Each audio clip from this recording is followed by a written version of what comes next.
Hello everyone, welcome back to the channel. I'm Jag from Jag's Watches, and today we are diving into either a dream or a nightmare scenario. If you could only have a one watch collection, what watch would it be? These are the 5 watches I would pick from. Personally, I wouldn't want to be put into this position because there's so many watches out there that I love, but I feel like if push came to shove, I could probably pick one watch. And I think the last watch I mentioned in this video is the one that I'd probably go for. And if you are a returning viewer, then you probably know what that watch is. So before I get into it, please like and subscribe if you are into watches. If you love everything about watches, this is a channel for you. I post 3 times a week. And thank you all for the support so far on the channel. I really appreciate it. So let's jump right into it.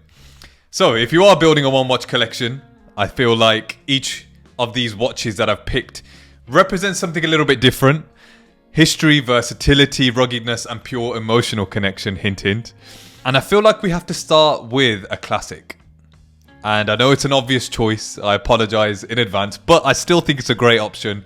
The Rolex Submariner No-Date. The 124060, arguably the cleanest, purest modern Submariner.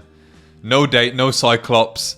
Just pure tool watch goodness. I do love the date variant. My father-in-law has a date variant and I think it's a great watch. But when it comes to a one watch collection, I think I'm a bit of a purist when it comes to the Submariner. I think that no date variant is just a cleaner looking watch. The symmetry on the dial.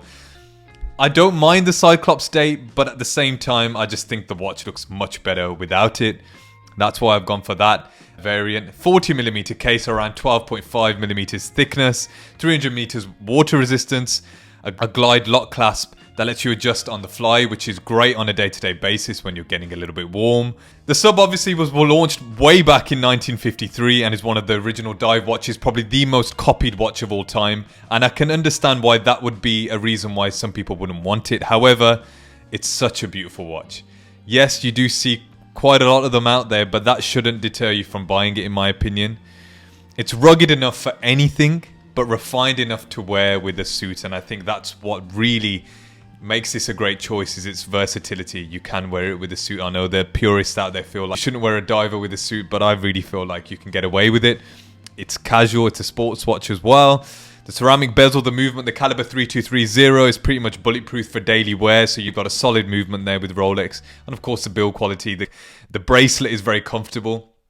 I did get hands-on with this watch, date variant of this watch I should say. And it's just a great all-rounder, I think. And you've got the heritage, you've got the history, you've got the versatility there, you've got the ruggedness for the tool aspect of it. So I think it ticks so many boxes, and that's why it's such a great choice for a one watch collection. Now moving on to the second option, which is again an iconic watch, and I was umming and ahhing about which variant of this watch because there's so many different versions of this watch now, which I think can be a bit of a negative actually thinking about it. Of course I'm talking about the Omega Speedmaster, and the particular one which really edges it for me is the first Omega in space. Now this is just a watch which stole my heart as soon as I saw it. Prior to this variant, I think the white lacquer dial was edging it for me, and then prior to that it was just the black dial Hesalite Moonwatch Professional that was my favorite. But this is just a stunning watch. It's based on the exact Speedmaster that was worn by astronaut Wally, I'm going to butcher this, Shearer, during his 1962 Mercury Atlas 8 mission, before the Speedy was officially NASA certified. First Omega in space. It's slightly smaller, but I think more elegant than the standard Moonswatch. It's got a 39.7mm case, straight lugs, no crown guards, just cleaner, and that vintage inspired dial, which again, I'm a sucker for vintage aesthetics, and I think this is why this watch for me just completely steals my heart.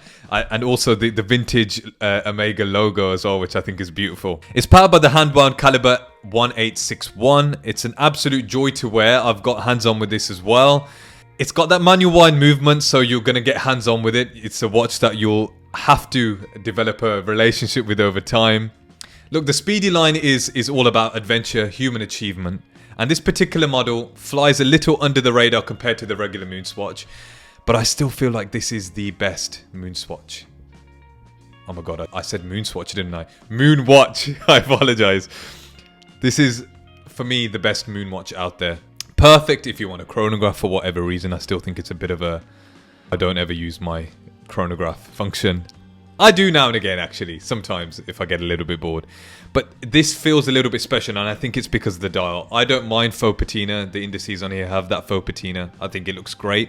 I think it's executed perfectly. But then the dial is this sort of grey, bluish, got this bluish hue to it. So in different lightings, it does look a little bit different. And I think as a daily watch, it's great to have that, I guess, variety is the word I'm looking for. Again, it's something that in different lightings, it will look different. It will keep you interested. You won't get bored of it because, as I said, it just looks different in different lightings and in different settings, I should say. A great choice for a one-watch collection, in my opinion. And it flying under the radar, you won't get too much attention, which, again, living in London is a factor that you have to think about. So, moving on to the third option now. It's another Rolex, and I'm talking about the Rolex Explorer 40. Now, I don't mind if you pick the 36. I think size is all down to personal preference. So the Rolex Explorer is a watch that I recently said no to. And if you've watched that video, you'll understand why that is. I got the opportunity to have a birth year watch. And again, a birth year watch, which at that time meant more to me than buying the Rolex Explorer. So I said no to the Rolex Explorer. It doesn't mean that I will never buy this watch. This is the modern 40mm Explorer that finally, I think, went back to its roots. Simple, rugged, and absolutely timeless. Born from the spirit of the 1953 Everest expedition. Even though it wasn't actually worn on the summit. I just want to point that out.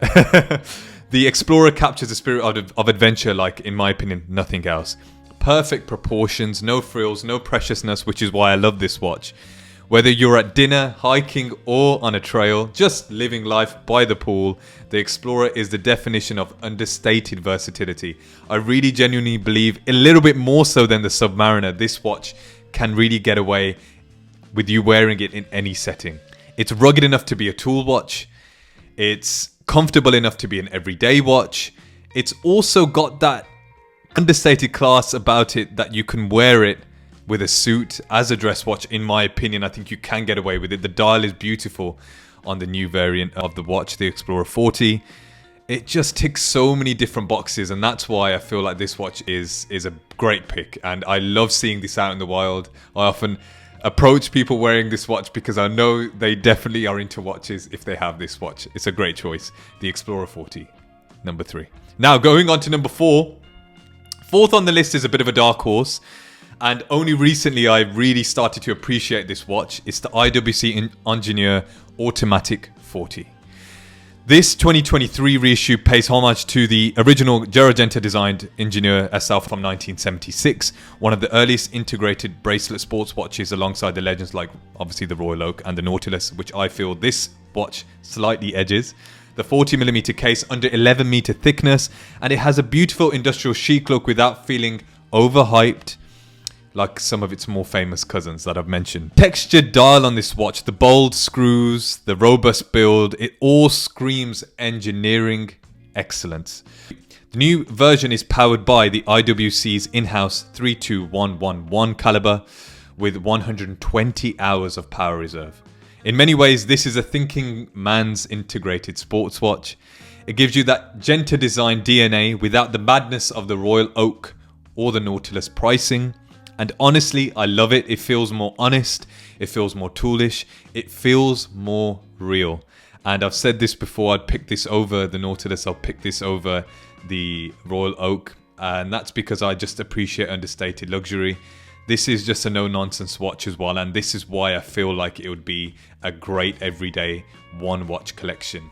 The thing about this watch is it looks great in so many different dial colors. You know, you've got black, you've got the aqua. Recently, you've got the ceramic 42mm, which I wouldn't pick for a one-watch collection, by the way. But again, I love that watch, the Darth Vader. I've mentioned it before. The 120-hour power reserve, I think, can sometimes go under the radar. That is very useful, especially when you may not wear your watch, you know, for a couple of days. It's just great to go and pick it up and it's still ticking away. 7mm thickness, again, on a day-to-day basis is really useful. It's just understated. I really like this watch, and as I said, as an integrated bracelet watch, I think this is right at the top. Now, moving on to the last watch. I told you that this is the watch that I probably would pick if it was a one-watch collection, if I had to have a one-watch collection. And the number 5, drumroll, is the Omega Seamaster No Time to Die edition. I've got it on. I've had it on throughout the whole video if you haven't noticed. my holy grail. I've got an emotional connection to this watch. This is a watch I wore for my wedding, the one watch that truly means the most to me. Based on the classic Seamaster 300 meters professional, but completely reimagined for the James Bond film No Time to Die.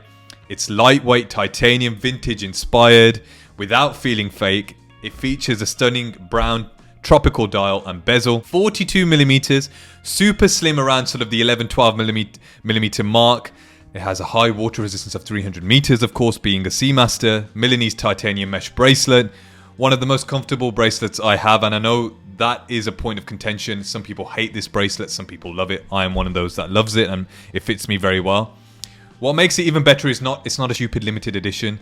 Omega has kept its regular production piece for a while, and it still feels deeply personal. For me, the No Time to Die captures adventure, personal significance, and everyday wearability in a way that no other modern watch does, in my opinion.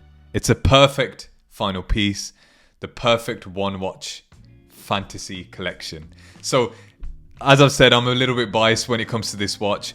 I've mentioned it's 42 millimeters. If it kind of wears more like a 40 millimeter watch, and I think that is around the sweet spot, slightly smaller, and that's because it's lightweight, and that's because it's very thin compared to the other Seamasters out there. I think it's a beautiful watch. I think it's overpriced at retail. I've said that before. I'll put my hands up and say, you know, it is.